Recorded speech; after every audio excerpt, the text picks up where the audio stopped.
La identitat catalana i la Constitució tracta fonamentalment, la conferència tracta fonamentalment de quatre capítols, de quatre elements bàsics. El primer d'ells tractarà del concepte d'identitat en si, és a dir, ja que és un concepte que adoleix d'una indeterminació semàntica i d'una polisèmia, com s'ha forjat aquest concepte, com ha anat evolucionant, i com avui en dia el tema de la identitat és un tema que encara està vigent, no només a les nacions sense estat, sinó també als estats.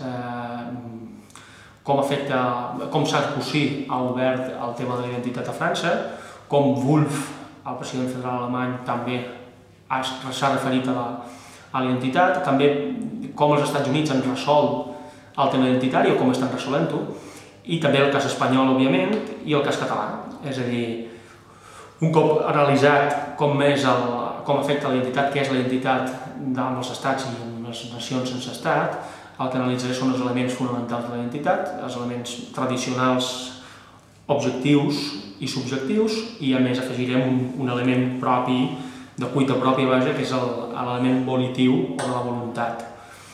És a dir, faré referència al concepte, a l'element de la voluntat de l'individu, en aquest cas, a pertànyer a una identitat determinada. És a dir, referim al president Pujol, és català qui treballa i qui viu a Catalunya, s'hauria d'afegir i qui vulgui ser-ho.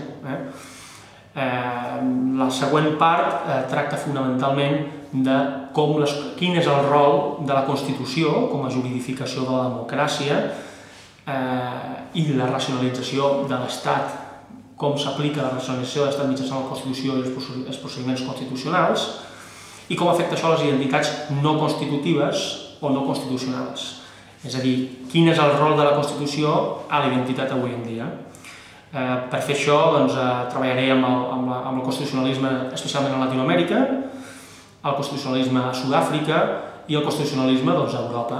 És a dir, quin és el rol de la Constitució a les identitats constitutives, és a dir, que inclouen l'Estat, i les outlaw, que diuen els americans, que queden fora de la llei, i com es racionalitza aquesta identitat. I l'últim capítol tracta d'una mena de graduació de les identitats. Treballo fonamentalment, el que faré és esmentar fonamentalment l'obra de Will Kymlicka i com Kymlicka diferencia entre les diferents identitats, i aplicant Kymlicka al cas català, situant el cas català dintre d'aquesta graduació, dintre aquest tipus d'identitats, i també què hem de fer, quins són els reptes que afrontem els catalans avui en dia. Simplement és això.